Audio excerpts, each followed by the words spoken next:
the follow-through. Is it that important? Yes, it is. Does it really mean a lot? Yes, it does. I can watch a golf swing, and just by watching follow-throughs, I can tell you whether the person shanked it, topped it, hit it where they want, faded it, drew it, all these different shots because of what happens in the follow-through. And many times, if you think about what you're doing in your follow-through, you can solve a flaw in your golf swing. I played golf with Raymond Floyd one time, and he said, you know, the whole key is just parking the car in the garage. And I went, what?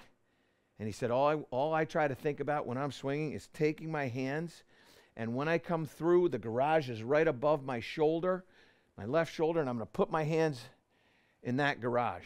And all of a sudden, I started thinking about it, and I got through the golf ball. Many of you stand here over this shot, and you focus on the contact, and you drive the club into the ground, and there's no follow-through whatsoever.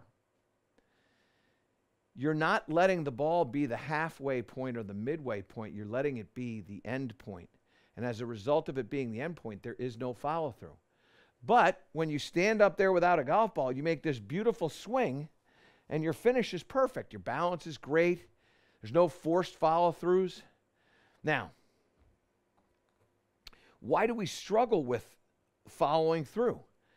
Because as you start to focus on the golf ball, you start throwing all your energy away. So you're getting here like this, and you throw it all away like that, and there's no more energy to bring the body and the club through the shot to get up here into the follow-through. So what you want to do is you want to have this understanding in your mind of that's the halfway point. You got to get into your mind. That's the halfway point. That is not the end of it. The goal is getting your hands up here. So we don't even think about the ball. We just think about getting our hands above our shoulder.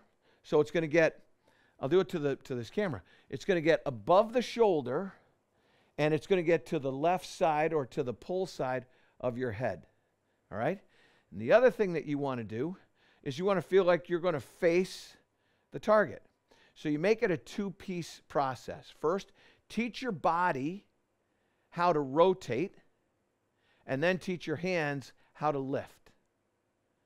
So the first thing that you're going to do is you're going to put a club down, and all you're going to do is stand up with your arms across your chest, and all you're going to do is you're just going to turn away and turn towards. And when you turn towards, I want you to feel that your trail foot is up on the toe, and the back camera can see the back of your shoe, just like that. Perfect.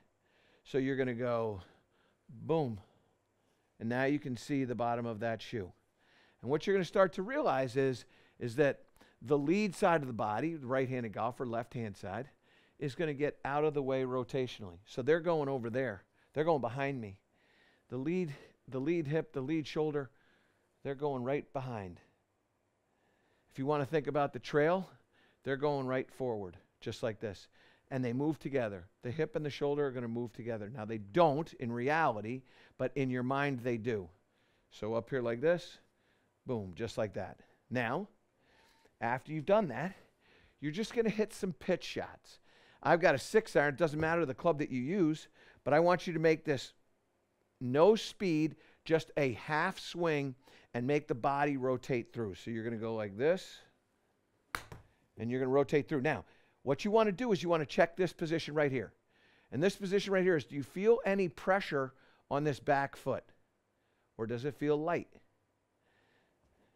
If it feels light, you did a beautiful job of getting your body to move forward as it turned around. So here like this. This is a bad one. And there's a lot of pressure now on that trail foot. I can feel the bend right here in the shoe and in my foot. That means my upper body is hanging back. So I want to go here and there. And I've done this drill, I can't even tell you how many times. It's such a great drill to remind you that you're hitting the ball with your body, not with your arms and your hands, and not with the club head. So here, boom, and then right through. And there's a wonderful strike out of the center of the club face, really well balanced, and a very light trail foot. Now what I have to do is I have to teach myself how to let my arms lift and then lift. So it's turn the body and lift, turn the body and lift. Okay? Now, again, this is not a full speed experiment. This is not move as fast as you can. This is feel what turn and lift feels like. Okay? So, I turn and lift, and then I turn and lift. So, and this is something that you can do without a golf ball. You can do this at your home. You can do this maybe even at work if you're so inclined. But you're going to turn and lift. So turn and lift, turn and lift. And you want to feel that lifting going on. The lifting is going to be a bending in the arms, and you're going to be feeling this, okay? And one of the sensations that I have in my mind is that I want to try to feel when I'm coming through that I'm going to almost throw the club head back that way. So when I come through, I'm going to take the club and I'm going to throw it back over there. So it's moving back to that camera. So now, turn, lift, turn, and throw. And as I start to throw that club back there, all of a sudden, I get the follow through. And now when you start to feel that, now you start picking up the speed. Okay? So now I'm going to turn and lift, and I'm going to turn, lift, and then throw. So turn, lift, and throw. Here. And there was a good throw. I don't care about the strike. I care about, is my trail foot light? Am I facing that target?